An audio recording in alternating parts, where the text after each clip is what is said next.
He has this relationship with Sean O'Connell, who's this famous war and nature photographer who's just known for being his own person, and he doesn't have a cell phone, and he still shoots on film, and he goes to where the conflict is, and he and Walter have a real respect for each other, even though they've never met. They've talked on the phone, and Walter's always taken care of his pictures.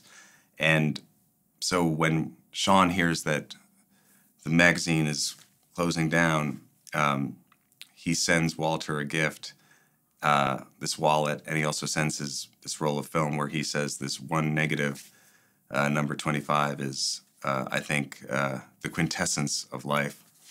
And he thinks it should be the last cover of the magazine. So Walter gets the film and he can't find the negative. It's the one missing negative. And, of course, you know, he's sort of flipping out over that.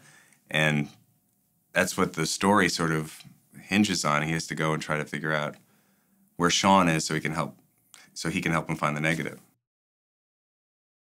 The script was so interesting and emotional when I read it, and not what I expected it to be. And that's what that was like the main thing that I connected with. Was I felt like it was one of those movies that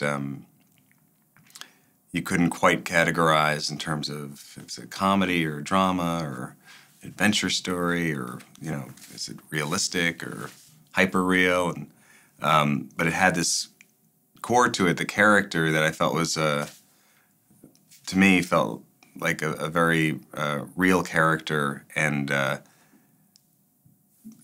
felt to me like something that I could connect to, you know, as an actor too, and as a person, just what Walter goes through, but it all came from Steve Conrad's script, which I just thought was really, really special. You start to learn through trial and error what works and how. It's never really that economical a process in terms of, you just have to, as an actor, give yourself a lot of leeway because you don't have anybody there watching you as a director.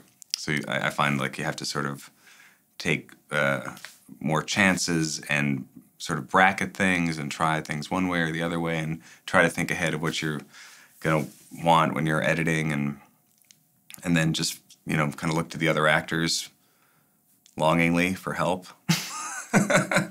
Or look around, you know, people on the set, and like, did you think that was good? Which is dangerous. But sometimes, you know, it's kind of it can be a little lonely because ultimately you have to just make the choice whether or not you're going to move on to the next shot or the next scene, and you sort of have to have some sense of it for yourself. But once you get into the rhythm of doing it, I think it's a really collaborative process with everybody, because you know, you're working with the cinematographer and the other actors and the crew, and everybody sort of gets into the spirit of it because it's a little different. A lot of times I think we find ourselves living our lives thinking about the next thing, or thinking about something that's, you know, bothering us, or problems that we have to deal with, and lose touch with actually experiencing what's happening right in the moment. Either, you know, looking forward to things that you want to happen, or regretting things that have happened. And that idea of being in the moment and experiencing what's happening right now is actually a really challenging thing, I think, for most people. So I think somewhere inside everybody sort of connects with that. And when you read the story, I think that's what viscerally just, you know, everybody can connect with that idea of like being present, talking to somebody, but having this crazy, you know, imagination going on in your head of like what you would really want to be doing to that person, you know, or where you'd rather be in that moment. And I could connect with that.